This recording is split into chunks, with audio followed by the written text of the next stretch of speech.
What's going on, guys? Welcome back to the You Know Ball podcast, and I have been waiting for this one. I didn't want to record after game one because after game one, I was like, I don't want to set the bar too high. I don't want to overreact to one game.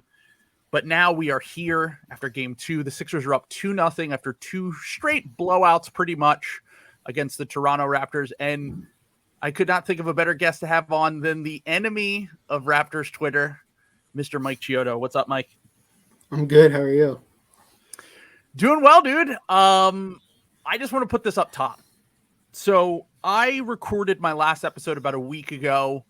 I had on my buddies from the Pound the Rock podcast, and we did a breakdown of Sixers Raptors, and we talked a lot about why the Raptors are a weird matchup for the Sixers. And at the time, I had the Sixers in 7 in the series. I said I felt like the Raptors had a chance, but the Sixers' top-end talent would win out, blah, blah, blah. But that was before I listened to the national NBA podcasts. And the way that the Sixers were disrespected in those national NBA podcasts by Coach Thorpe, John Hollinger, Bill Simmons, the same people that overanalyze and overthink pretty much everything when it comes to the NBA, made me think, oh, we're winning this year. Like, that was when my perspective shifted from, like, the Sixers will win the series, but tough, to, like, they're definitely winning this series. Yeah, I mean, I was a little nervous at first because the Raptors have always played us very tough. But then as the week went on, I just thought about it. It's like, they have Pascal Siakam and Fred VanVleet. We have Joel Embiid and James Harden. We're 99% of the time, the team with Joel Embiid and James Harden is going to win the series. That's just how it works. Yeah, that's how the playoffs work, and it does. You kind of need that reminder every year. It feels like, and this is something that we talked about on the last podcast, as I said, the last 2 months of the season, when a team plays really hard and other teams that might take their foot off the gas a little bit, we tend to overrate those teams. And I'm not saying that the Raptors were last year's version of the Knicks, which is I'm saying that. Pascal Siakam is Cameroonian Julius Randle, if we're being honest. Just being honest. I mean, no NBA games that take place during March Madness count. Like, if a guy's averaging 25 during March Madness, I don't want to hear you talking about Pascal NBA. That's why I'm glad I had you on to say these things that I am afraid, because I don't want my address on the timeline. I don't want to. They can't show their faces right now. Oh, believe me, they are showing everything right now. They don't show their faces. They have profile pictures of Gary Trent Jr. FVV season is going to come after you. So yes, I felt as though the Sixers had the top end talent advantage. The one thing that I didn't see coming was Tyrese Maxey being arguably the best player in the series. Like, I think Joel Embiid, from a two-way perspective, his defense has been fucking awesome. I think the fact that they have to game plan around Joel Embiid so much to the point where the entire court is wide open for Tobias Harris and Tyrese Maxey and James Harden, and all of that is definitely a big factor in this. But Tyrese Maxey, through 2 games, has averaged 30.5 points per game, 6.5 rebounds per game, 5 assists per game. And at times, anytime it feels like the Raptors are about to get back into a game, Tyrese Maxey is there to go on a run, end a run with a big 3, or just kind of take command of the game in a way that I am just fucking constantly blown away by this dude. Mm-hmm. And every single time, I don't know what his ceiling is now. Like, coming into the season, my ceiling was like, for him, was like, maybe he'll make an all-star team coming into the season. Halfway through the season, I was like, he's definitely going to make an all-star team at some point. And now I'm like, what is stopping this dude from being just one of the 20 best players in the NBA? Yeah, I think we still, even Sixers fans, underrate Maxey. Like, he's on a superstar level track right now. Putting up 38 in a playoff game, you're on a superstar level track. And it's like, I don't think we really grasp that we might have a superstar, a 21-year-old superstar in the making. Like, even post Embiid era, he could be 6 years from now, he'll be 27. You know, I don't think it's crazy. Like, he's not just like a cool piece. He's like a guy, the guy.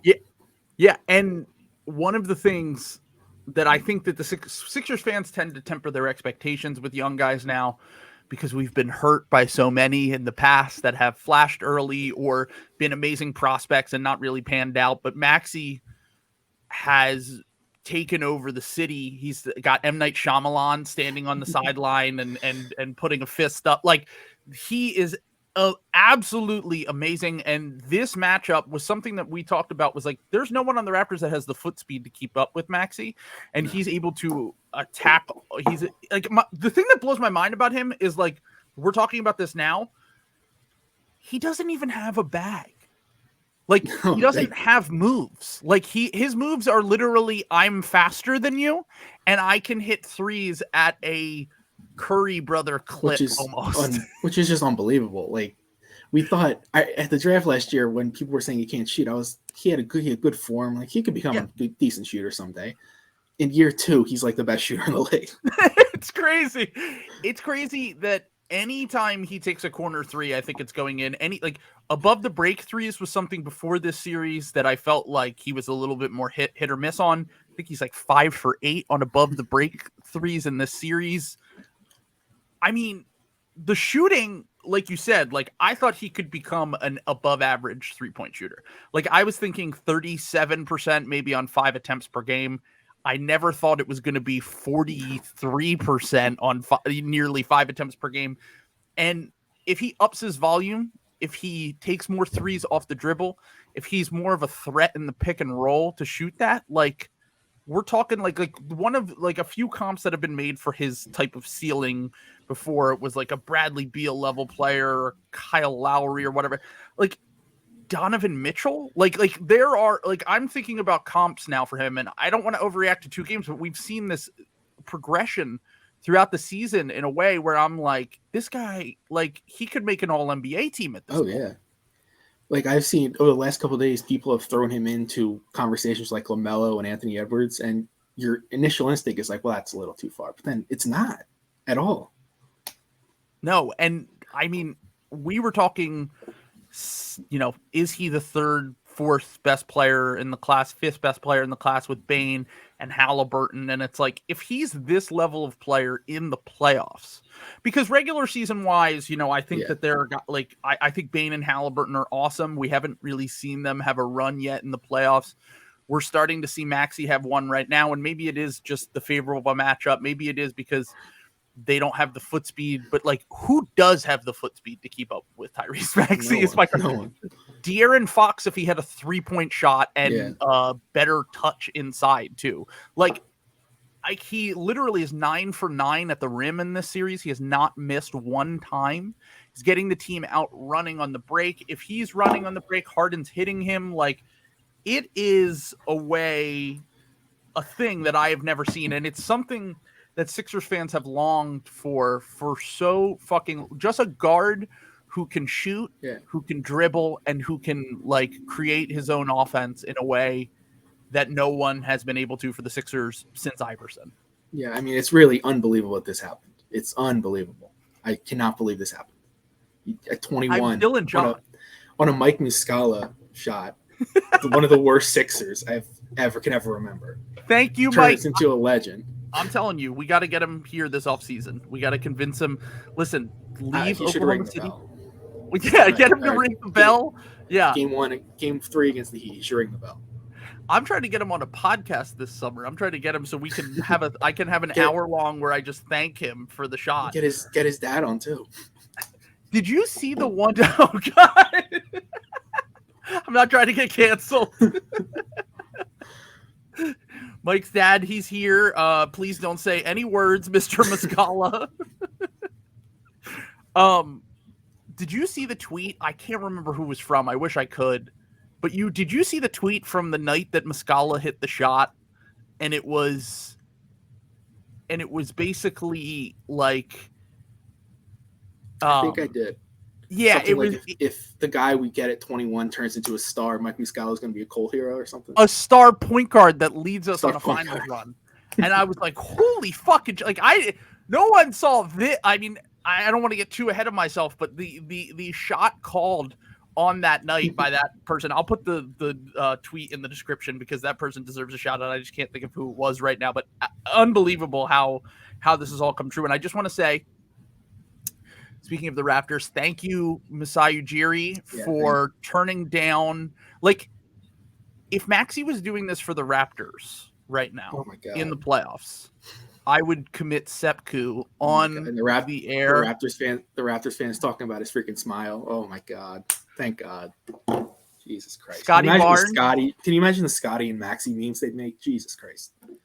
Maxey, Scotty, Fred VanVleet, Siakam, OG, like that team, that starting five would be a fucking problem because like Maxey is the exact kind of guy that they're missing. One thing that goes overlooked in the Masai thing is that he was willing to do the deal if the Lakers included Talen Horton-Tucker, but Maxey wasn't good enough.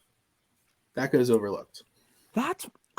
So if that was true, so do you think that was true? Because I think it was true. I'm going to believe it's true. This thing. Like, they're now saying, like, we wouldn't take Gordon Hayward for Russell Westbrook. And it's like, yes, you fucking would. Like, come on. I'm going to believe it's true. I believe it's true because I want it to be true. Talen Horton-Tucker is not good. But also, terrible. You do have to keep in mind, 7-foot wingspan. Yeah. Masai loves a good wingspan. I mean, as we've seen, every player in the series wingspan is insane. Masai probably valued Thibault over Maxey. Probably did. That was Mike, not me. Please, for my safety, we'll get Mike into witness protection after this. Anyone could have traded DeMar DeRozan for Kawhi Leonard. Come on. Are you serious? Guy's a genius because he traded DeMar DeRozan for Kawhi Leonard. Really smart guy. He's a genius. Oh my God. Raptors fans, I am not associated with this man. I don't know who he is. He's just a guy that I'm having on the podcast. I have to censor myself on the timeline because I am genuinely. Oh, I've done that too. What's up? Even in this series, I've done that too. Yeah, yeah, you haven't gone far enough with your tweets so far. You can wait. You should wait. if we sweep them.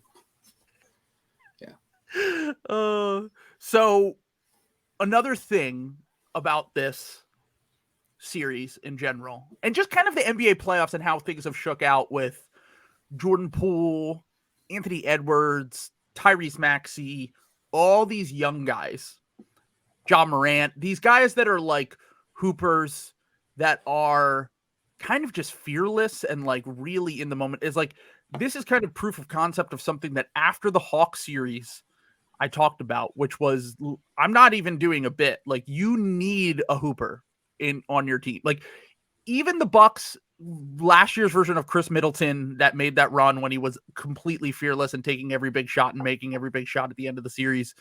Like, you need a guy who's going to go out there and put up bad shots. He's going to put up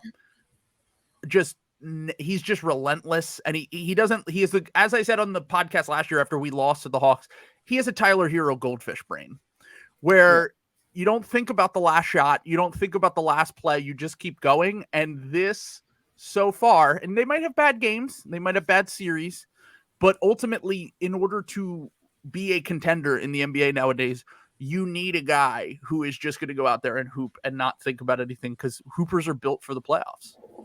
Yeah, I mean, after watching the first three days of the playoffs, I would hire the ball don't stop guy as my GM. But seriously, though, like when I'm watching, people joke about it, but like when you watch March Madness and you just see a guard on some 7 seed that's just launching and hitting 3 after 3, and like the smart draft people are like, well, he's not a real prospect. He's too small. He's not quick enough. It's like, no, he's a hooper. He just puts up shot after shot and it goes in. Like, I don't care if he can't play defense. Jordan Poole. Literally, yeah. Jordan Poole. How much better off would the Sixers be right now if they drafted Jordan Poole over Matisse Thybulle? Come on. We probably would not lose a game this year in the playoffs. And then next year we'd go 75-7. Harden, Maxey, Poole, whoever we dump Tobias for, Embiid lineup. That's Still the not super including Tobias. that's the super death lineup right there. Jordan, Maxey, Poole. I mean, I don't know how you I said Jordan, but yeah, Jordan Poole, DeAndre Michael Jordan. Tyrese Maxey is Michael Jordan, is what I meant. He's better than Jordan. Jordan couldn't shoot threes at that level. Did Jordan have that touch on floaters? I don't think No. so. No. He also where was Michael Jordan at 21? He was at North Carolina. Oh, it's a great point. Yeah. He Actually, wasn't good enough to come also, out. Tyrese Maxey never gambled in his life that I know of. I'm just saying. Don't have to gamble. But I just think that the idea of having these guys, like you said, in March Madness, like I watched Malachi Branham for one half, and I was like, he's got it. He's an NBA player. I don't care about any of his flaws. This isn't an example of a hooper, but I remember watching Herb Jones in the tournament last year, and I was like, that guy's good. I was just like, he's good. Draft him. There you go. You only have to watch 3 games. I'm telling you, this is how I scout. I just watched 3 games and I'm like, that guy's good, that guy's bad. If we draft Jalen Brunson, not a hooper, also kind of more a basketball player that has hooper moments, but if we draft Jalen Brunson in 2018, how many times have we walked down Broad Street already? 4. Well, not only we draft Jalen, we keep McHale at 10. And then we get McHale, Jalen, and then it's Ben, Jalen, McHale, Jimmy, because we keep Jimmy in this scenario for some reason, and Embiid. We trade Ben, although for Devin Booker. We trade Ben for Devin Booker. There you go. Yeah. Literally just a team of hoopers. I don't care about defense. I don't care about micro skills. Don't ever speak to me about a micro skill ever in your life. Yeah. If you've never hit a hezzy pull up Jimbo, I don't give a fuck. Like that is literally the only thing that I need from a scouting perspective. Fultz really was a hooper. He was a hooper before hooper was a thing. Even though I know it is unfortunate that he, but if we don't draft Fultz, we don't get Maxey. That's one of the things is that the Maxey thing has salvaged so much. Like we joked about it last week on the podcast. I was like, if we don't draft Maxey, or I joked about it on the NBA's drunk stream I did the other night.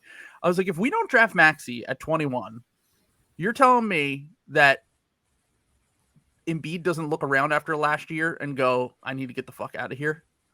Yeah, I think probably does. I mean, if Maxey goes 20 and I don't know, take Desmond Bane. Desmond Bane's a really good player, but I like Desmond Bane. No, let's say we don't even get Desmond Bane. Let's say we get Precious Achiuwa, or let's say we get someone. Precious Achiuwa on the Sixers would not have taken a 3 yet.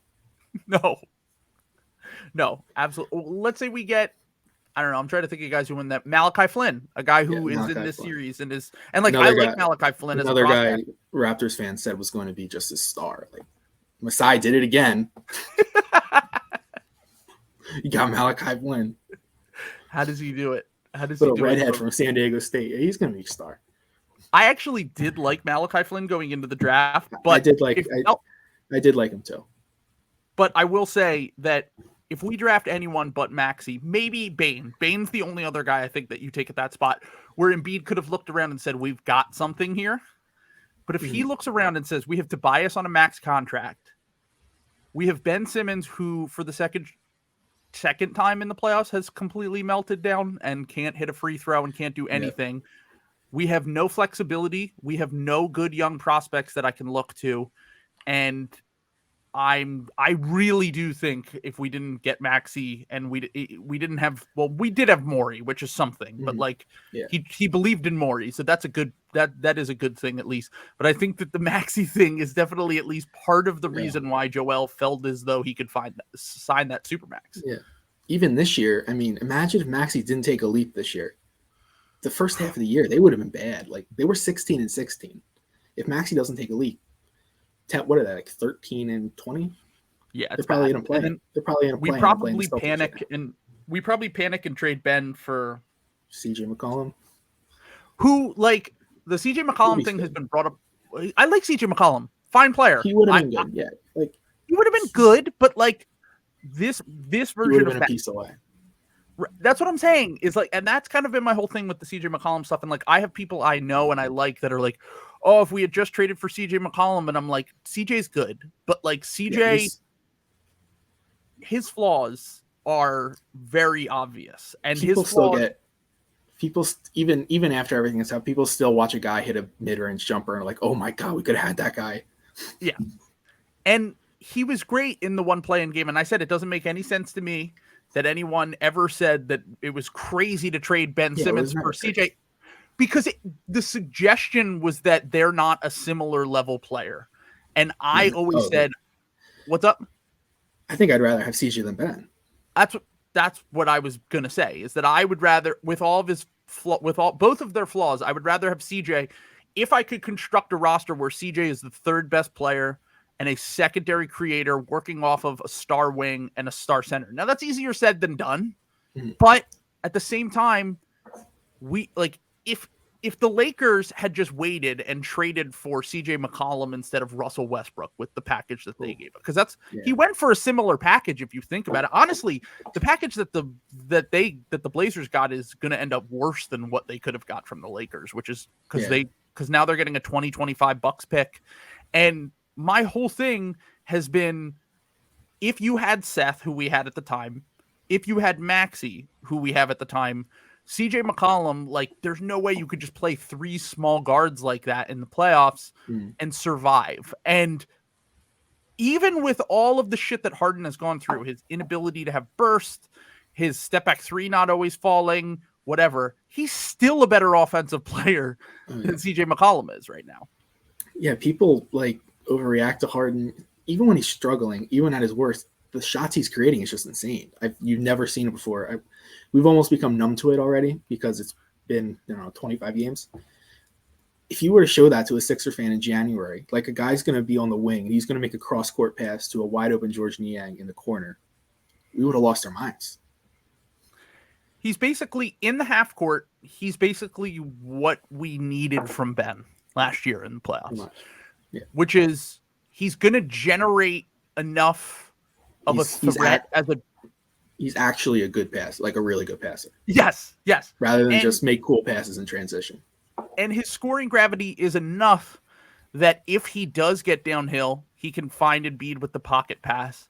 He can make a floater occasionally. He can get to the line. His finishing at the rim isn't great, but he's going to be willing to try to get there more often than Ben.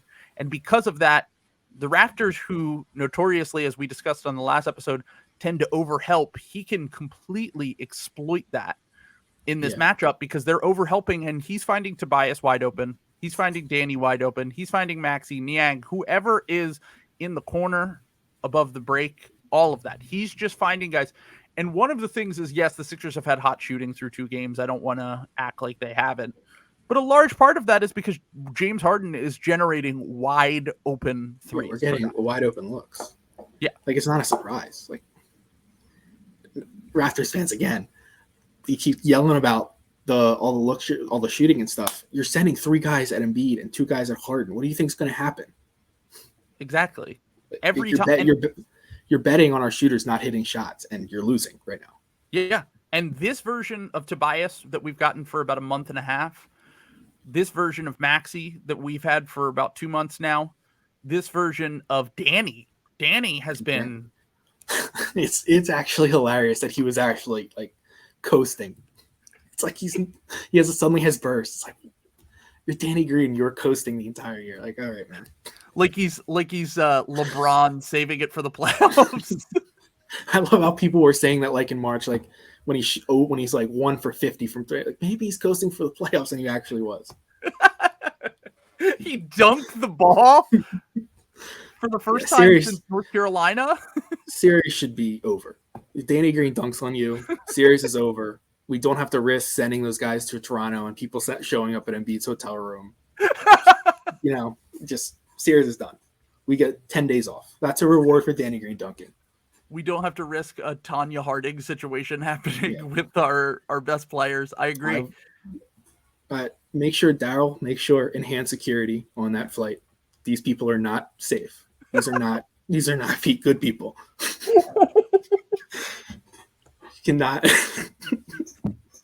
You cannot trust these people. I just want to say, and by the way, I'm cool with some people on Raptors Twitter. I have some people that I talk to regularly. They're very nice people. I'm not associating you with the people that we are talking about. But to the people, again, there's some people I'm cool with, and they know, because I've talked with them about it. Yeah, I just want to say to the other people who are not those people, they need to rise up. Use your national healthcare system. You get free healthcare. Go to therapy. Seriously, it will change your life. Go to therapy. You have a lot of resentment towards something in your life that you are releasing on the internet. Yes. You are investing all of your hope into a professional basketball team. I get it, but just go to therapy. Just use Trudeau will give you credits or something. I don't know how it works, but just go to therapy. It will change your life. I promise you. Yeah. Raptors Twitter. It will make you a better person. There are any of the Raptors Twitter people that we're talking are cool or listening to this, rise up. Everyone supports you. You need to. 3 years ago, it was not like this. You need to fix it. This is not good. When you got the entire league all rallied behind this, Celtics fans are like rooting for the Sixers because of you. Bulls fans. I've seen Bulls fans on the timeline that are like, we can't beat the Sixers and we hate the Sixers, but we have to rise up against this international force. Cavs fans, like a random Cavs fan DM'd me the other day and was like, man, you got to beat these people. I'm not serious. A random Cavs fan who I've never interacted with, like 200 followers, DM'd me and was like, man, you got to beat these people. They're crazy. Like you're on the team. You're like, all right, I'll tell the guys. Oh, it's so good. And I do just want to say to all the people on Twitter, on podcasts, Nick Nurse himself, anyone that is complaining about the fouls. Oh, my God. I just want to say, last year, when we went to the playoffs and we had the Hack-a-Ben thing happening, I didn't hear one thing about how Nate McMillan was destroying basketball or Scott Brooks was ruining the game we all love because Ben Simmons couldn't hit his fucking free throws. So give me a fucking break. Seriously. Chill. Chill the fuck out. Also, you're getting completely dominated. Like, if it was a close series and we were winning like 6-point games, all right, you can complain. Sure. It's still a loser. But, okay. You've been down by 30 in both games. Shut up. Get ready for game 3. Shut up. Agreed. Go outside. Have some syrup. Yeah. And also don't say that you should like commit battery against our players on Twitter and stuff during the games. Really weird stuff, to be honest. I would never say that about another team. But it's a thief of joy. Joel Embiid, the thief of joy. I just want to say, in addition to the Ben Simmons stuff, all the, the stuff that we had to sit through last year, this little bit of karma, in a good way towards us, maybe some positive karma. Yeah, from something really bad's going to happen soon. I know. I'm worried. We need a Jokic 45, 10, and 20 game in game 3. I'll take it. We really need it, because if it's not that, when Embiid went down, when Embiid started holding his arm, I was like, oh God, this is why we talk too much. Oh my God. I know. It does feel as though it's going to bounce back the other. Nothing ever can happen good for an extended. It's somehow going to be 2-2 going back to Philly. And the Raptors will be up 10 at halftime. We'll be like, what just happened? Yeah. So I do want to pump the brakes a little bit, but overall, I feel as though the talent gap, especially if the Raptors don't have Scotty Barnes and. Again, I literally warned about this, and I'm still doing it. And you were in the DM like 2 weeks ago, like, we're going to go up 2-0, and I'm going to start talking, and then we're going to lose 4 straight. I'm doing it. So that's why I'm tempering my expectations. I think game 3 is the most important Sixers game since the 0-1 finals. And if they win that, then it'll be game 4 because we got to close them out in Toronto. True. I need Embiid doing the airplane down that hallway. Yes. I've dreamed about that for 3 years. Maybe a hallway shot of Embiid doing the airplane. So another one. about Raptors fans with this picture of Embiid in the hallway. We get it. It's a picture. We get it. He was crying because he lost. It's been 3 years. We get it. When the Eagles won the Super Bowl, yeah, we all tweeted pictures of Patriots fans for like 6 months of Brady dropping the ball. We don't do that anymore because it's 2022. It would be kind of weird if 4 years later we were still doing it. We get it. Trust me, you're sending that picture to every Sixers fan. We get it. It's not hitting the way you think it's hitting. It's just a picture. Yeah, we've moved on. We have Tyrese Maxey. You know how much and stuff has now. happened to the Sixers since then? You have no clue. Yeah, I mean, This is another thing about Raptors fans. You're dealing with Philly sports fans. You have no clue what we deal with. No clue. We have watched that video more than you could ever imagine. There is nothing that you can say that will hurt us. Well, also, I do think someone brought this point up on Twitter, and this is so true. I think it was Jim, who I just had on the podcast recently, and he was basically saying that when the Sixers lose, if it's a close contested game, we're not blaming the refs. No. Oh We're not blaming the other team. We're blaming Tobias. We're blaming Doc. Yeah. We're blaming our guys. Like that's they don't know how to blame their guys. Yeah. It's like your guys are not that good. I'm sorry. It's not 2019 anymore. Like it's not as surprising that OG Anunoby is not beating Joel Embiid. It's just gonna happen. You better get used to it because Kawhi. You better get used to it because Kawhi's not coming back. This is your life now. Oh God, I really hope this does not get freezing cold take. They're not watching this. Are you serious? I have a few Raptors fans who like the podcast. They're definitely. They're probably normal Raptors fans. They're probably normal Raptors fans. True. That's a good point. That is a good point. There are normal Raptors fans. I feel like I'm a pretty normal fan, and I still bookmark. I am, but if there were Sixers fans acting like that, I would not engage with them. I agree. Yeah, I would not give them bait. I agree. I have plenty of Sixers fans I've blocked who act as psychotic as some of these. Yeah, like there are psychotic Sixers fans. The difference is Raptors Twitter. It's like the leaders of Raptors Twitter like that. The leaders of the force. So, another thing about the beautiful basketball game that everyone hates that the Sixers do. The Raptors are not an aesthetically pleasing team to watch. That's the thing. They're an awful team to watch. They were an awful team to watch when Kawhi was there. Like the only people that love the Raptors are like that aren't Raptors fans, and anyone who covers the team and Raptors fans, whatever, I understand that that's your team. You support them, whatever. The Coach Thorpes, the guys who love like in-game adjustments and like full court presses, and it's the people. It's the people who told us Jokic was a good defender because his DBPM was the number one in the league. Meanwhile, we said for months, you wait till the playoffs, they're going to put him in space, it'll be cooked. And look what's happening. I do just want to comment. It is poetic irony that Stan Van Gundy is the one calling these games, who literally 2 weeks ago, when arguing for, and by the way, Jokic's MVP case is a solid MVP case. I've said it many times. He's fine MVP. He's a fine MVP. I will say, if you're a back-to-back MVP, the MVP discourse is tired and it's dumb, but like if you're a back-to-back MVP, you cannot get swept out of the first round. You just can't. It's not an accurate reflection of history. I think that's fair.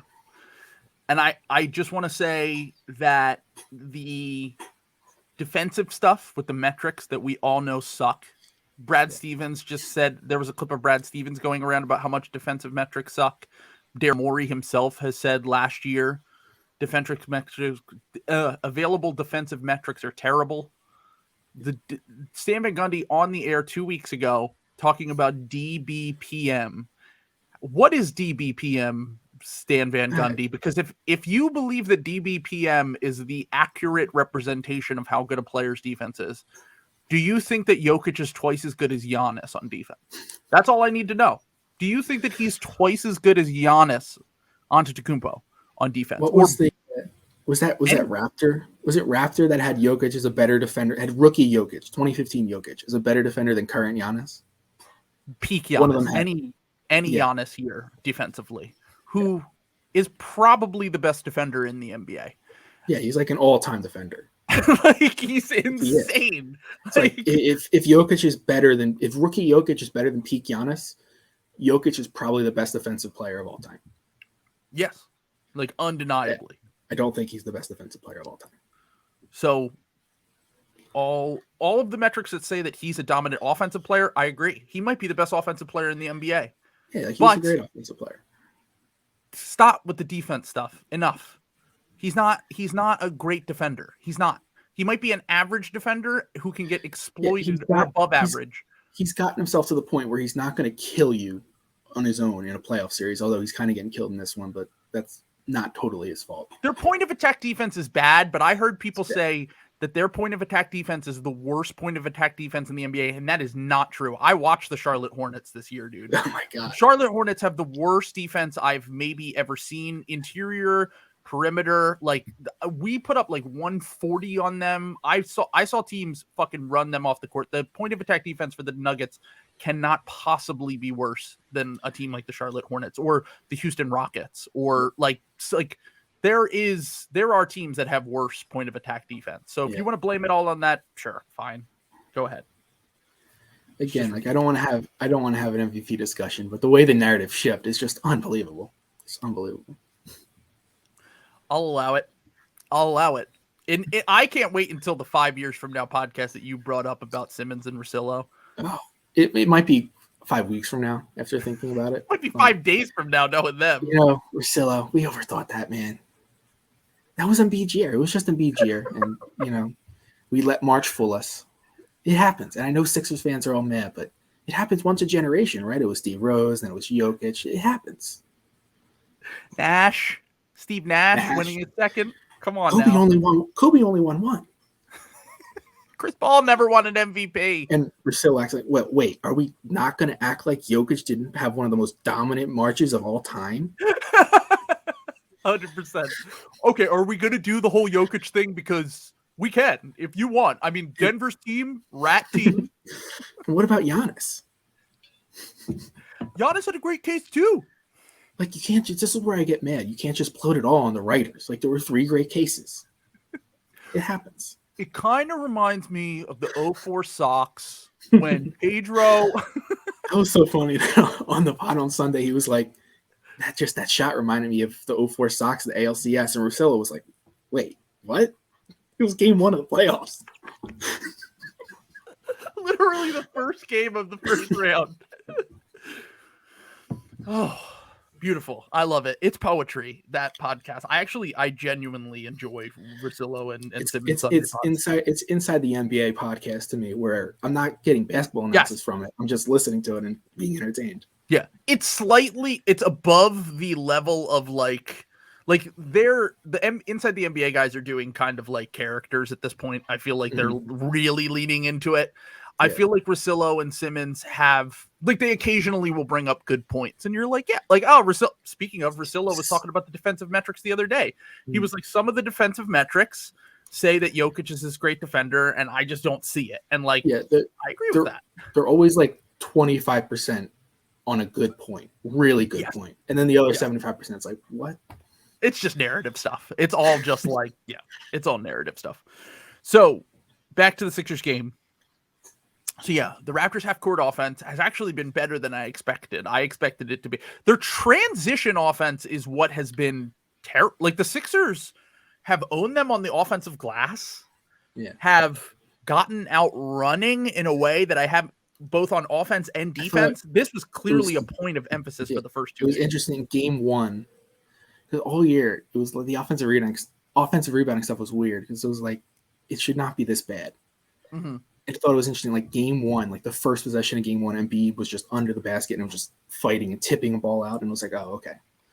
Yeah, it's not, he's trying now. Effort level. And also having Paul Reed in for DeAndre Jordan, who is a corpse and a mummy, has made a big difference. DeAndre Jordan will be back in there for the Miami series. Oh, please. Dwayne Dedman. He's a big guy. He can't do it to us. He's going to do it. All right. Maybe he adjusts by game 3 when we're down 2-0. We're a minus 50 in the DeAndre Jordan minutes. You can't do this to me because losing to the Heat is my version of you losing to the Raptors. Like you just can't. Yeah, like, I almost feel like I'm on house money right now. Whatever happens. I know. Happens. I'm gonna get destroyed if we lose to the Heat, dude.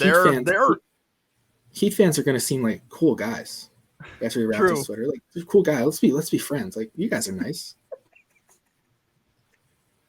Like Tyler Rose the best player ever. Like, yeah, like I'm honestly, when people are going at Jokic over the last couple of days, like I don't feel the same way anymore. Like he's a good like.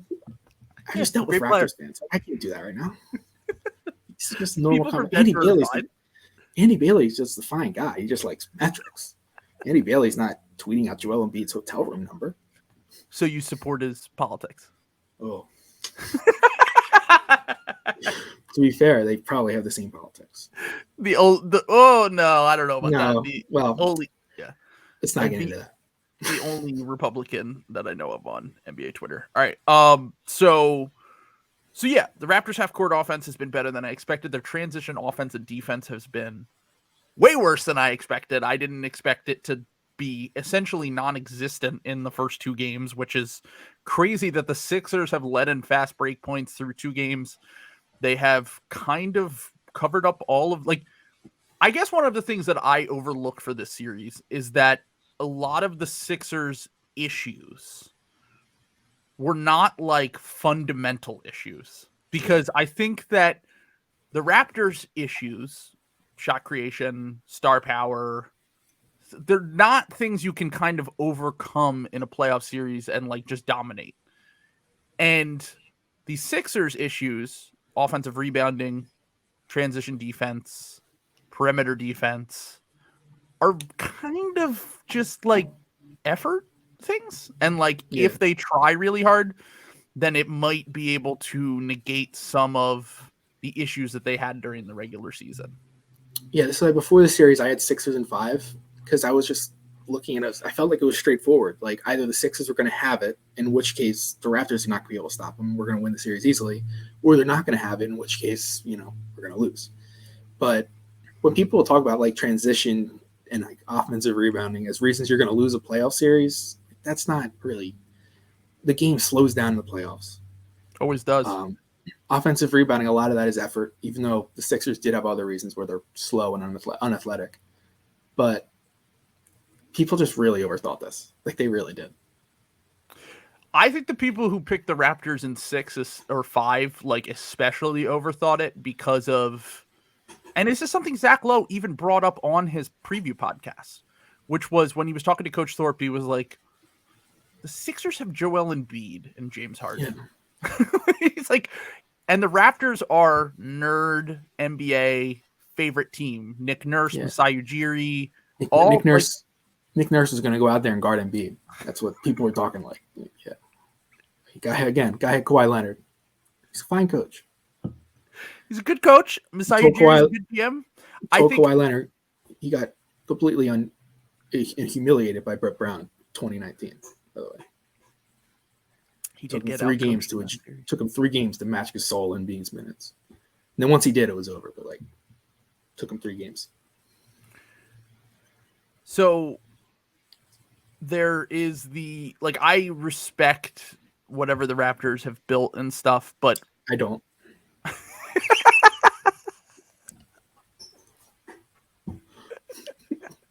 I'm glad that we have you as the ballast to the NBA nerd media that has it's the Kevin Arnovitz who will just wax poetic about Chris Boucher's help defense and things that no normal person watches basketball and cares about. They have no hoopers. No hoopers. You can't win in the playoffs with no hoopers. Especially with Gary Trent Jr. being, they say he's sick. I don't really know what's going on, but if he's the closest thing they have to a hooper. Yeah, Gary Trent Jr. was not shifting this series. Sorry. But in the past, that kind of guy has been the kind of guy that will drive the Sixers insane. And I did know yesterday during game 2, I knew that they were winning the game because it felt like Fred VanVleet was finals Fred VanVleet when he couldn't miss a 3, or Eastern Conference Finals Fred VanVleet from that run a few years ago. And it was like a tie game. Yeah, I knew we were winning the game from the start where, in the playoffs, you have that feeling in games sometimes where we're just the better team. Like you had that feeling in the Wizards series last year, from Hart to the Hawks series. It didn't turn out well. The Nets series in 2019, the Heat series in 2018. Like you can feel it when you're just the better team. You can feel it, and that's just what it feels like. And I know this is going to sound like a bit because we always do the Sixers win the Hawks series with X player. I really think the Sixers win the Hawks series if Danny Green doesn't get hurt. I know that sounds insane. Yeah, but I think they did too. No one could hit a fucking open shot to end any of these runs. I'm telling you, you can play that series over 100 times. We win 99 times. I don't know how it happened. I still don't know how it happened. But it's a good thing. It is a good thing. Yeah. Because we would have got smoked by Milwaukee. It's kind of like the Jazz this year where like you look at that team and you go, losing this series would actually be better for them in the long run than winning this series. Because if you're losing to the Mavs, especially without Luka, you're not a contender. And losing that will make you have a little bit of an existential crisis and look inward. Something that the Raptors fans should do after this series and seek therapy. They won't. They will be back next year. But the thing is that like the Ben Simmons stuff was never going to work here. No. And they needed to make that trade. And even if you didn't get back James Harden, you needed to make a move that put you in a better spot. And no one saw Maxey becoming this good. And hell, Maxey might not even become this good if we don't get Harden, because Harden simplifies everything for everyone right now. Yes, I've been surprised at how well they fit together. So are you a little bit concerned about the Harden? Because we talked about him being kind of this point guard maestro, basically a ramped up Ricky Rubio. By the way, his defense has been way better than I expected in this series. I just want to say, steals and blocks wise, occasionally he's going to get exposed. Whenever he gets switched onto Siakam, he's fouling. His help defense, when he's the backline defender, he tends to react a little bit too slow. Yeah. There have been moments where I'm like, it doesn't look great. But overall, Miami will be a better test for that. Miami will be a better test for that. And for the offense, because the offense is something that I just don't know why teams, even though Harden is Harden, and it's kind of like a muscle reflex, where when he drives, you're like, oh shit, because he's James Harden. At a certain point, one of these teams is going to have to realize you just got to live with whatever he is doing on these drives, because the alternative is a wide open 3-point shot. The alternative is Joel Embiid getting to the hoop. And I do worry a little bit as we get further into the playoffs that if Harden can't get any of that burst back and he can't create any separation, even these threes he's hitting are tough threes because he's not creating any separation with the step back. Like he's hitting them over Gary Trent Jr. and OG Anunoby. I am a little bit concerned that whether it's in this series or if they advance to play the Heat in the next round, or if they play the Bucks or the Celtics or one of those teams in the Eastern Conference Finals, that this could catch up with him down the line. Yeah. I mean, I thought he showed a little more burst in the first two games than in the regular season he had shown. But you're right. I don't know why. Like the Raptors last night were sending two guys at him and leaving Maxey open in the wing. Like, I don't understand what you're doing. Yeah. And I don't want it to happen because it would probably be bad for us, but I would like to see what would happen in a game if they just let Harden go one-on-one. I'd be curious to see it. I don't know. I still think he gets his finishing just needs to get better because he still gets to the lane. He doesn't get the separation he used to get, but his finishing can still be better. I think he looks for fouls too often. He does. In the lane. He tries to grift, and he is getting fouled most of the time, but it's just not working. Yeah, and once again, I do feel as though it is kind of what the Sixers half-court offense was missing. Their half-court offense has been fucking unstoppable through 2 games. I think that is translated from the regular season. One of the things I was worried about not translating was this insane offense, and through 2 games, obviously small sample, it's actually been better than it was with Harden and Embiid on the court. It was 125 in the regular season with those two on the court offensive rating, which would be the best in NBA history by like 5 or 6 points per 100 possessions. And right now it's a 128. So that's really fucking good. Yeah. And the offense and defense, to an extent, being able to survive with Paul Reed at the 5 while putting Paul Reed. Yeah. One thing I give Doc credit for is, even though it took him fucking 7 months to figure it out, is putting Paul Reed as the backup center and putting him with the other starters a lot of the time.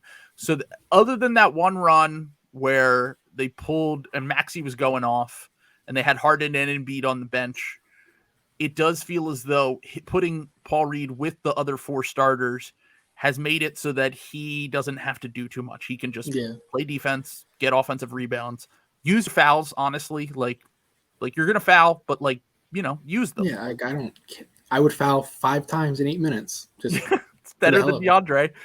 Yeah, it really is a miracle that he figured this out on the second to last day of the season against the Pacers. It's unbelievable. Like, maybe this is just meant to be. Like, I don't know. But it was here the whole time. It was, but the fact that he figured it out is crazy. I thought he would have rather lost his job than admitted that he was wrong. I'm still not sure if he wants to keep the job. Go to LA. But come on now. You know he wants that Lakers job. Yeah, he wants it bad. But I think if he wins a ring, he'll still be like, well, now I'm just like, they can't fire him after he wins a ring, though. That would be the problem. Yeah. Yeah, because he's not gonna leave the 3 years, 30 million, whatever he has left on the table. No. But if they can even draw even in the non-Embiid minutes for the rest of the playoffs, they're gonna win the title. I'm saying that right now. They're gonna win the title. Wow. If in the 10 minutes that B-Ball Paul is now, if like I just said earlier, DeAndre will be back in for the Heat series. But if he's not, and B-Ball Paul plays, and we can draw even in those minutes, we're going to win the title. Because then you just need to win the Harden and Embiid minutes. All right. That is bold. I do think that I don't want to get ahead of myself. I don't think this Raptors team is nearly as good as I thought that they were. And even without Scotty Barnes, even with Scotty Barnes, I think that they would have easily won this series, even though I like Scotty. Scotty's a good player, but people Magic and Pippen with Giannis's mentality. I don't know about that. Coach Thorpe, you need to fucking, dude, what are you doing? Stop. Can we just talk about the Raptors fans thinking Embiid stepped on his foot on purpose?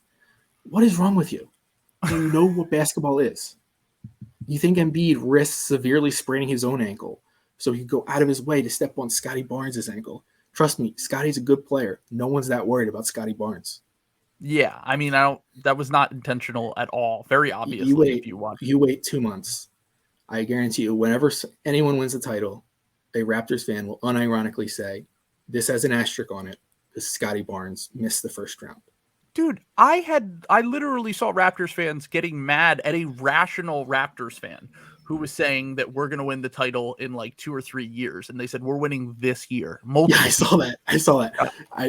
I forget when it was. Someone was like making a joke about 2023 and she had to write a reply like, guys, I'm not saying we won't win this year. I'm just saying next year. That's the thing. Like, they thought they had a contender and now they're getting a whole bucket of water thrown in their face when it's like, no, you have Pascal Siakam and Fred VanVleet. You're a first round exit. You're playing Joel Embiid and James Harden. It's over. You had a nice season. Go home. Log off. Go watch highlights of the championship. It'll never happen again. I'm very concerned for both of our safety. I think the comment section might need to get turned off on this video. I'm telling you, they're not watching this. They are miserable. They find everything, dude. They find everything, but they are miserable right now, and they're just tweeting the Embiid photo because it makes them feel something. Well, deep down, they're like, I can't believe this is over. I saw someone tweet. Please win game 3 and 4, Sixers. I can't do this. I saw a Raptors fan tweet yesterday. We were down 2-0 in 2019 against the Bucks. You had Kawhi Leonard. And Kyle Lowry.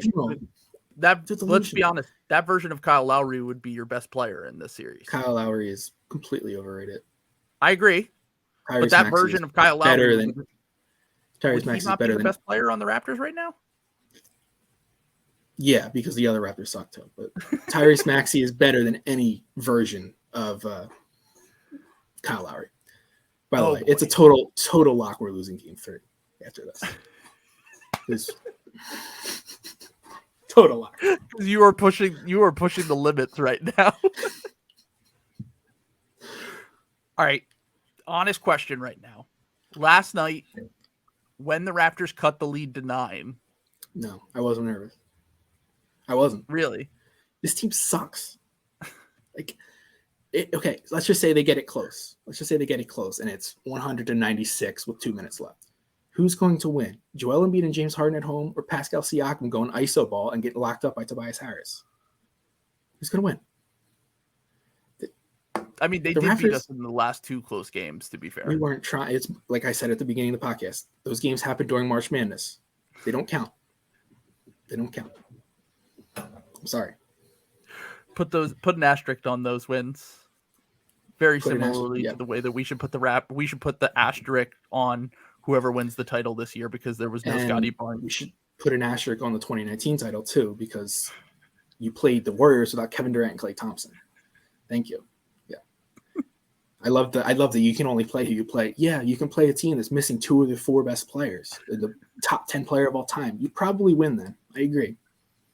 I'd love if the Sixers make the finals and Chris Paul gets hurt and we beat the Suns. I'm not going to be arguing for the next 3 years. Well, you can only play, you want to play. I'm like, yeah, we won the championship. I don't care. Fuck it. Speaking of Tobias, I will say I was a little bit nervous when they cut the lead to 9, only because it felt as though you could see Doc's face on the sideline, and I was like, oh no, Doc's making the face. Doc's body language is so bad. He's like, he's got the 1,000-mile stare.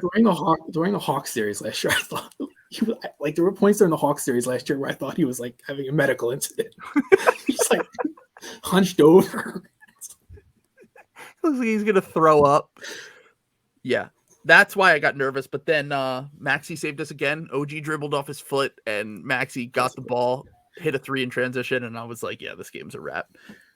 Speaking of Tobias, where did this come from? Well, on one hand, it's very encouraging to see he's just taking the open shot. He's not thinking too much. He's playing solid defense. Yeah. On the other hand, we're playing so well, he doesn't have to. The second halves don't really matter. So we haven't had to worry about second half Tobias. That's my take. Big moment Tobias. Yeah. That is, but if he, that's like, it's absolutely a thing that in the second half, I don't know what happens to his brain. It just malfunctions. And all of a sudden he's not taking open shots. He's driving into the lane with 3 people. But in the first half, he's like exactly what we always wanted and perfect for this team. Yeah, he's been great. If you could get the Tobias that we got for the first 2 games, I might not even dump him this offseason. Yeah, I mean, if you can get a guy who's going to shoot open threes, make open threes, only post up when he has a mismatch and can take advantage of the size over Fred VanVleet or Malachi Flynn or someone like that. Even there was a possession or 2 where he bodied Precious Achiuwa and got a nice fadeaway. Like, I've been very impressed with this. It just feels like there's been a little bit of a mentality shift with him, which is something that we talked about forever. I hope Harden and Embiid just bullied him, and that was just what happened. Hopefully. Probably we're like, you're Harrison Barnes, dude. Be Harrison Barnes. Tobias Harrison Barnes. That's all we need. Basically what he is. That's what we want him to be. Literally, you're not Melo. Be Tobias Harrison Barnes. He's finally listening. Thank you, Tobias. Yeah. Bullying works. All right. Let's talk a little bit. We already talked about our concerns. We talked about Raptors fans. We talked about Doc finally playing Paul Reed. We talked about all that stuff. Let's talk a little bit about some non-Sixers Raptors series right now. What do you think about the Nets Celtics? What do you think that goes 7? Do you think that who do you think win? I think it'll go 7 and the Celtics will win because they'll be the home team, and I just think they'll probably pull away. And with that being said, we were talking about conference finals matchups. Yeah. If I were to rank them in terms of who I'm worried about in a vacuum, like we had to play them in the first round going into the playoffs, it'd be Celtics, Bucks, Nets. Same. But if you're talking about the conference finals matchup, I think it's Nets, Celtics, Bucks. Because if the Nets get to the conference finals, that means Durant and Kyrie are just on fire, and I'm scared of that. But yeah, so I don't think ultimately the Nets will win the series, though. Yeah. I think you probably needed to get the game where Kyrie went berserk. Agreed. Yeah, I think they needed to win game 1. That was really important. I thought the Celtics outplayed them. I thought that they could have stolen one. I actually, going into the series, I said Celtics in 6. I'm standing by that. I think it could even be Celtics in 5. I know that sounds insane, but here's my reason. Yeah, if they win tomorrow night. Right. And my major reasoning behind this is Jason Tatum just outplayed Kevin Durant in the first game. I don't think that's going to happen every game of the series, but I do think that it's a major shift when Tatum can play the way that he's played, and the Celtics just like they win everything on the margins, and you need both KD and Kyrie to be what you just talked about, which is like hitting every tough shot. Make like in close games, I think the Nets might have a little bit of an advantage, but I think there's going to be a game or two where the Celtics just pull away and the Nets can't get back into it because I feel as though the Celtics are just a better team. And I think that the Nets have the star power and they have the things that we talk about when it comes to the playoffs, but their defense is just so exposable. Even Andre Drummond struggled a lot in that game defensively. Seth is a target on defense. Like, for everything that people made about us giving up Seth and Andre, and I did not want to give them up. You can go back and listen to those podcasts. I wanted to keep them.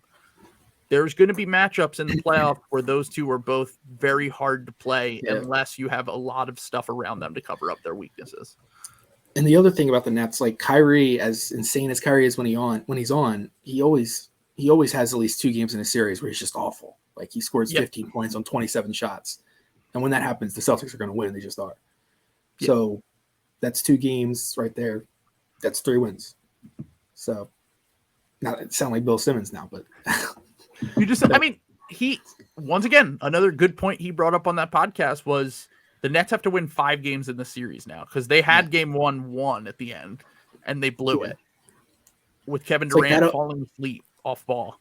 Yeah, like that'll be the only bad game Durant has in the series probably.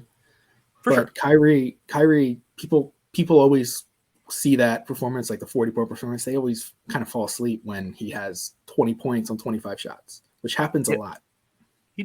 Especially when he's not getting a week rest or 2 weeks rest. When that happens, the Nets are. I mean, the Nets just they're not going to win. No, and I think this is a pretty even matchup. I think in terms of like. Every time that they play when they're healthy, there's going to be good games just because of the things that I brought up. But I do think that the Celtics winning everything on the margins is going to be a big part of this series. Another thing that I want to bring up about this series is, and this is something that people talked about on Twitter, if Joel Embiid had that game, if Giannis had that game, if Jokic had that game, if Steph had that game, if any other star other than Kevin Durant, who, by the way, I love Kevin Durant. I think he's amazing. He's one of my favorite players to watch. He's unbelievable. But he is now immune to criticism, it feels like. Yeah, like that's what I was saying. Like I feel like there's a sense around the league from writers and stuff that it's just his turn to run the league. That's just how it works. It's his turn. He waited behind LeBron and Steph. Now it's his turn.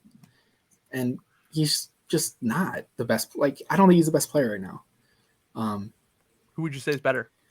I would say Giannis and Embiid are both more impactful. I think Durant, this is where it kind of gets complicated because I think Durant's the best basketball player. Mm-hmm. But if you're talking 2-way impact in an NBA playoff game, right now, Giannis and Embiid are probably more impactful. I think that's fair. I mean, I think that if, and this is, goddamn, I just keep referencing Bill, but he's like, if I had one guy for a game 7, I'd probably pick Durant. Because I know Durant is going to hit the big shots, and I know that Durant is going to carry the team offensively. I do think that this is probably the best version we've seen of Kevin Durant, which is crazy to say. Yeah, I think so. And I think that he is unbelievable. One of the 15 best basketball players of all time. I take nothing away from him. But he played like shit. And he was offensively, defensively, like he really did not have a good game. And it feels as though he just gets this pass now. I don't think people want to criticize. I think the Golden State years, he was criticized so much that people don't want to criticize him anymore. And it's kind of like we got to make up for that, so we just got to shower praise on him all the time, which is fine. I'm not like calling for him to get destroyed around the country, but it's weird. No, it is very strange. But he supported Embiid for MVP, and he's a GOAT. So yeah, he's a hooper. He's a hooper. Yeah, he knows ball. So other first round matchups, obviously we already talked about Nuggets Warriors. That's going to be a fucking sweep. I think Bulls Bucks will be a sweep too, because the Bulls had a chance to win the one game and they didn't. I think the Bucks thing's weird though, because we've talked about this off the air. I've talked about it on the podcast. I've never seen a team that is just the consensus favorite that doesn't look good 60% of the time. The Bucks don't scare me like at all. I'm not saying we'll definitely win, but like they don't scare me at all. They like Giannis is obviously an insane player. Yes, but Drew and Middleton, and this goes back to last year in the finals. Like Drew was kind of not that good the entire playoff run, and then offensively, Giannis goes off for 50 offensively, and obviously Budenholzer they were literally talking about Carlisle being the next Bucks coach in the middle of the Nets series. Yep, it's like the Bucks just kind of won the championship last year, which is a weird way to put it, but they kind of just won, and it was just like, oh, I guess the Bucks are going to win the title. And somehow they've been propped up as the next Warriors. It's like they're not the next Warriors. They're not that dominant. They're not dominant. Even if they win the title this year, it's going to be because they grind out end of games. It's because they do a lot of the good things on the margins that we talk about, which is a very important good thing. But they're not they're not a Bulls Warriors level of dominance that we've. Yeah, they're one of the. Yeah, like I've seen some. A couple weeks ago when the Bucks beat us here, there were some people talking about how like we're in the Giannis era now. And nothing against Giannis, who's could be a top 10, top 5 player of all time. Yeah. But this Bucks team is not set up to dominate for the next 5 years. Like they're very old. They're going to be in cap hell. Like this is their window right now, and they're one of the best teams, but they're not dominating. They could win the title this year, but Sure. He could win 2 or 3 titles with this Bucks team. I wouldn't be surprised, but I just don't think that. No one will be talking about this Bucks team 20 years from now as one of the best teams of all time. No, it's confirmation bias is the whole thing. It's like they're a very good team. They have championship potential. They're absolutely contenders. But this idea that like, I think a healthy Celtics team would beat them in the second round. Oh, I've said this before and I'll say it again. I think if Robert Williams can come back, the Celtics will beat the Bucks in a 7-game I think the Celtics are so much more scarier than the Bucks in a series. Like it's not even close to me. Yeah, I would rather play the Bucks too. Rather play the Bucks. Yeah.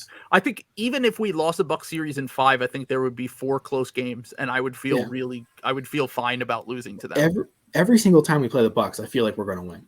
Like when Embiid is healthy, and we have someone like if you look at the history of the Embiid versus Giannis Bucks games. The large majority of them are close, except for there was one blowout in the bubble when Ben was hurt, and there was one blowout on Christmas when the Sixers beat the Bucks a few years ago. And other than that, every single game has been pretty close from what I remember, including the 2 games that we played at the end of this season. One was without Harden. So. And beating Giannis is always a very interesting matchup on both sides. It's fun. It's a lot of fun. It would be cool to have. It'd be cool to have a playoff series there. Yeah, it would be great. Giannis playoff series. So we have in the West, we already talked about the Jazz are levels of fraudulent that the Sixers couldn't even dream of. It's unbelievable. I feel like Raptors fans have kind of distracted us from Jazz fans, but we can't let that distract us if they go out sad here. If they lose to Jalen Brunson, dude, we can't let Raps fans distract us from that. The fact that both of those so winning game 2 is embarrassing, especially when Maxey Kleba is fucking Dirk Nowitzki. But at the same time, game 1 was really close. Like they could have easily be down 2-0 right now to a team that is missing one of the 10 best players in the NBA.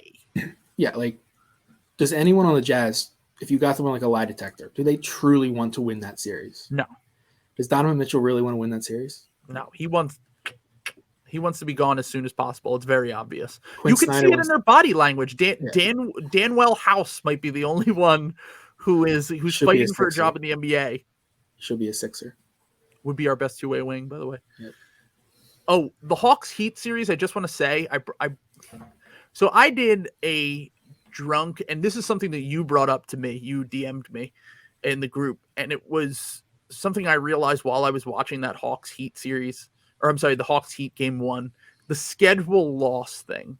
Because the first game, Trey looked like shit. The Hawks got blown out. I don't think the Hawks are going to win that series. Without Clint Capella, they'll probably lose in like 5. But I was doing the NBA's drunk stream, which I'm doing another one this Thursday. But on the first NBA's drunk stream, I was getting drunk, and I was still hungover because I'm old. So I was still hungover a day and a half later watching the Hawks and the Heat play. And I was like, I was drinking during the Hawks play-in game. And I'm still hungover, and they're playing another game right now. And I don't think that series is going to be blowouts. I don't think it's going to be a 4-game blowout. I think that'll be close games. The Heat probably win in 6. Yeah. You know, Trae Young really is. He is honestly a top 10 guy you don't want to play in a playoff series. He's such an insane offensive talent. It's insane. Like, I do wonder if they can target him defensively in a way that the Sixers could never figure out, though. Probably will. Yeah. I mean, I didn't really watch game 1 that closely, but they probably will. If Capella was still in it, if Capella did get hurt, I would have seriously thought about picking the Hawks in that series. But with Capella out, I don't think they have enough. Yeah, I think it will probably be over in 5 or 6. I think I had the Heat in 6, even with Capella, and I don't feel great about that. But it is important that if the Sixers can win the next 2 games and the Hawks can push that series, it will be very important because Harden looks so different with a week's rest. Yeah. Like, if we could just get him the earliest second round can start would be next Saturday. So if you win the next 2 and you sweep them on Saturday, you get a week off, no matter what. That would be beautiful. Yeah. I would love that. Give me that, please. Yeah. Oh God, please just win the next 2 games. Holy shit. So we have that. Game 3, hammer Raps money line. Hammer. Yeah, I know. Yeah. Smart betting advice. So we've already talked about the war. Okay, what other series do we have? I think we have the Memphis-Minnesota series. Memphis-Minnesota, yeah. I think Minnesota's going to win that. Like, wow. The Grizzlies are really good, but they kind of just have 13 good players. Yeah. And this was a COVID year where everyone was missing guys, and that you benefit from that with depth and stuff. They don't have the top level talent. Like, would you take Towns and Edwards over Morant and Bane? Towns and Edwards over Morant and Bane. Yeah, I probably would. Yeah. So, like, the Grizzlies from top to bottom more talented, but in the playoffs, when it relies on top end talent, they're kind of even.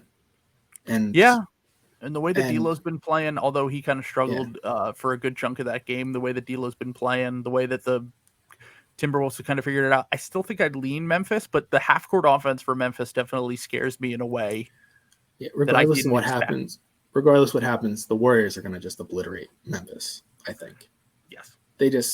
Memphis, it was a cool story. I'm not trying to take anything away from them. I like Memphis, but they're a year or 2 away and one consolidation trade away from being a serious threat. I mean, the Warriors-Suns inevitable Western Conference Finals, it's probably going to be the best series since Warriors-Rockets, the KD year. I actually think I'll pick the Warriors to win that. I actually think I might be leaning that way too. They look and I know it's Denver with all the stuff that we talked about, but the Pelicans, who were just coming off a play-in game, played the Suns tougher than the Nuggets with the MVP of the league have played against the Warriors. And the thing about the Suns, like I always say this, as good as they are, and they execute incredibly. Amazing. When you get down to those series, conference finals, they're always going to have, they're not going to have the best player, and it's not going to be close. Yeah. And that's going to matter. We saw that last year. They were a better team than the Bucks. No question, better team. But Giannis dropped 50, and they don't have anyone to answer to that. True. So, yeah, and I think Books even went up a level this year. I think I might have underestimated how good he is. There are probably old podcasts where I underrate shit out of him. I love Booker and I love Chris Paul, but when you're playing Steph or you're playing Embiid, Giannis, even Tatum. Even playoff Draymond. This version of Draymond defensively might be he's a top 5 defender of all time. Top 10. Yeah, he's he's and it's kind of insane. It felt like he was washed 2 years ago. And it's kind of insane to what level he's gone back. He's the key to that team. Yep. Effort. It's all about effort. He knew that team fucking sucked and was like, I'm just not going to waste my energy in prime years, end of my prime, on a bad team. And now Steph's back, Poole, Clay. I mean, dude, Wiggins, like, for what he is and what he's become as a defender, and even apparently he's been rebounding better in this series. In like 11 minutes, the Steph, Clay, Poole, Wiggins, Draymond lineup has like a 204 offensive rating, I think, in 11 minutes. Crazy. It's 11 minutes, but like that's insane. I mean, they pretty much hit all their threes is what happened. But like at the same time, that Warriors team is like, if I had to make a guess right now, assuming the Celtics win this series and get Robert Williams back in the second round, I think I'd go Warriors Celtics finals. I think the Warriors win in like 5 or 6. Yeah, that would, taking my biases out of that would probably be my pick.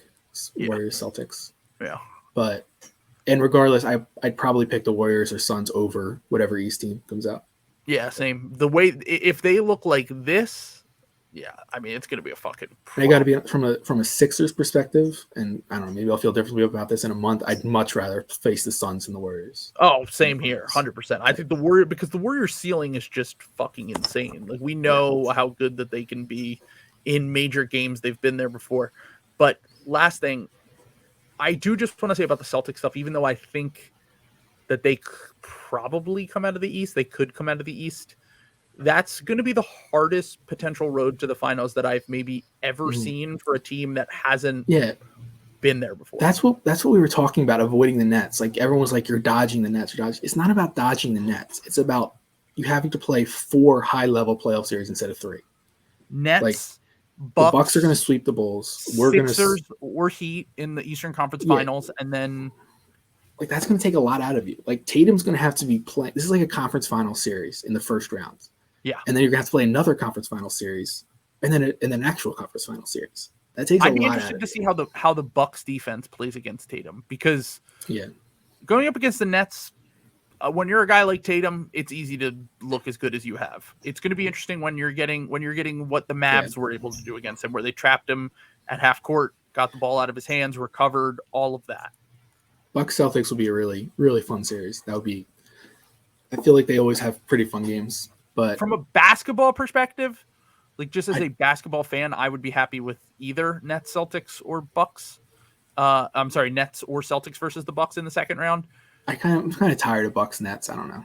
I kind of want a rematch though, because I would like a rematch, but even though they only played one series, I feel like they played 100 times over the last. Yeah, it does feel like that. Yeah, and they're always crazy. They're always really good too, and I think that games. I don't know who I'd pick in that series. It'd be really hard. Bucks Nets, I picked the Bucks. Celtics Bucks, I picked the Celtics. Yeah, fair enough. I think that's fair. I think I'd probably go the same way. So next time that you come on the podcast, we'll be on Broad Street. We'll be walking down. We're gonna beat the Raptors. Your cleanse your soul. The Heat, cleanse our soul against them. The Celtics in the Eastern Conference Finals, and then we will knock off the Warriors in the finals. For the Harrison Barnes shot. We finally get our revenge. And when we have a parade, we should have a parade in Canada. All right. Thibault can't come, but everyone else can go. Peace.